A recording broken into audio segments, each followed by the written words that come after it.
I am not a dog person. This hasn't always been the case, though. As a matter of fact, I used to love them.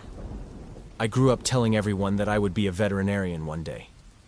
Had that been the case, I'd like to think that I wouldn't be in the position I'm in now. I'm a nervous wreck. As long as I can remember, I've suffered from constant paranoia. If you ask my parents, they'd tell you an entirely different story. According to them, I was calm, cool, and collected as a child. They say it wasn't until I was around 12 when the way I carried myself drastically changed. I don't remember much from back then.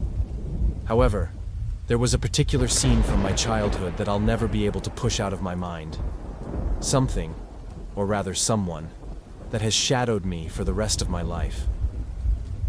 January 1st, 1994. Remember how I said I wasn't a dog person? Well, there's a reason for that. As I said, I told my parents that I wanted to be a veterinarian. They supported me. They wanted me to be successful. I take for granted how much they cared for me. They bought me books on animal anatomy. They took me to zoos. They bought me various VHS documentaries on animals.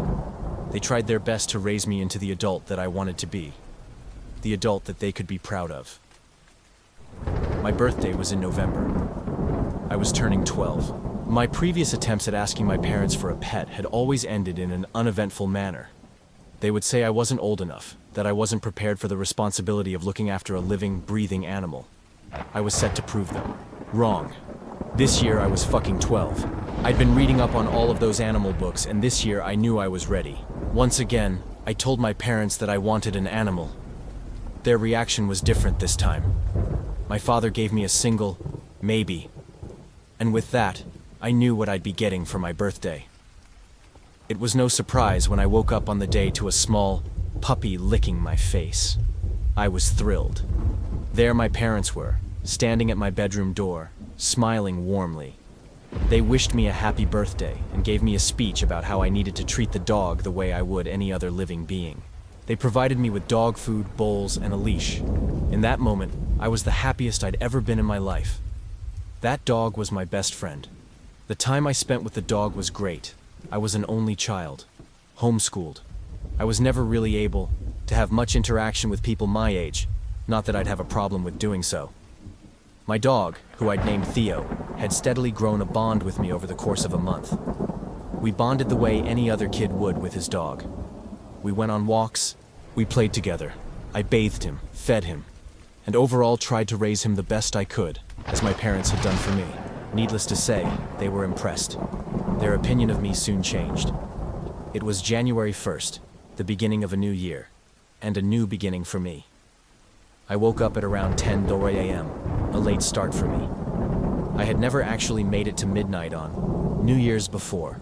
I felt like absolute shit.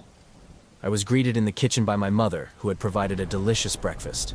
My mother's cooking was stuff of legend. As I sat at the dining room table to eat, Theo greeted me from under the table and sat down at my feet. I slipped him a piece of bacon. He was delighted. My breakfast was cut short. One of my chores was to get the mail every day. As soon as I heard the familiar sound of the mail truck, I shot up out of my chair. One of my animal documentaries taught me about Ivan Pavlov and his dogs. Funny how I didn't know I was being conditioned to react a certain way to the sound of that truck. I was still tired from last night.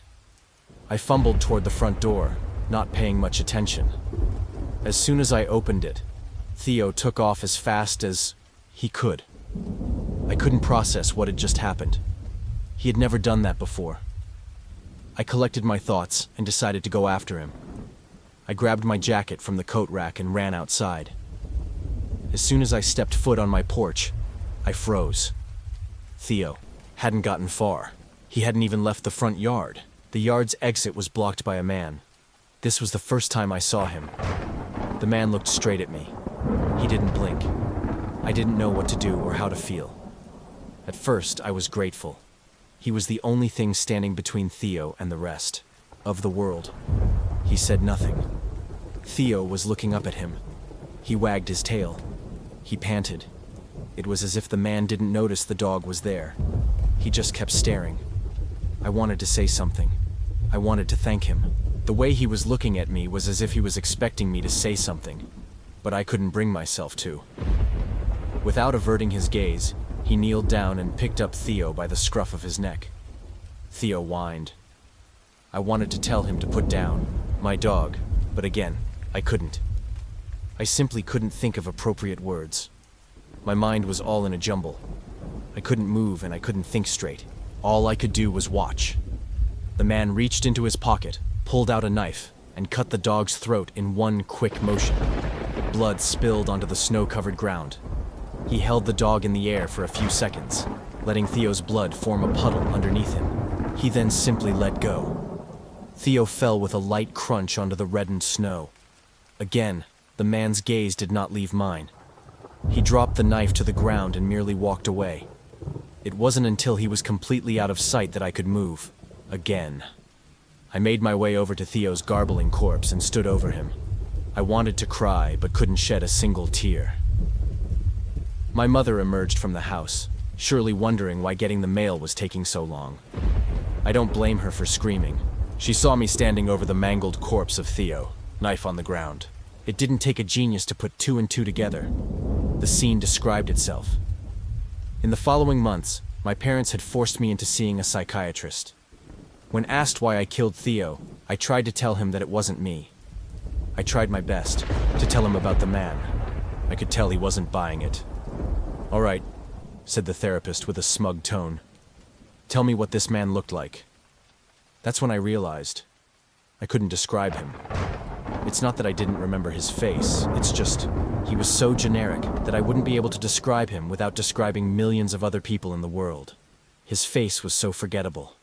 I know I stared at him for a good 5 minutes. One would assume I would be able to remember the face of a man who had killed my dog without breaking eye contact with me. It was like I knew what he looked like, but my brain couldn't translate his appearance into words. I didn't answer the therapist's question. I simply slumped into my chair.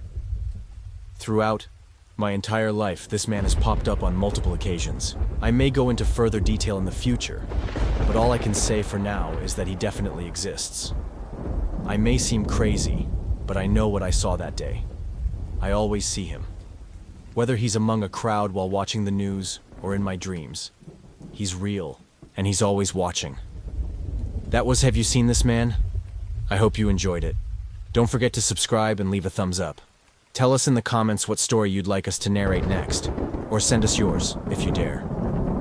But be careful. Some stories are better left untold. Sleep well, if you can.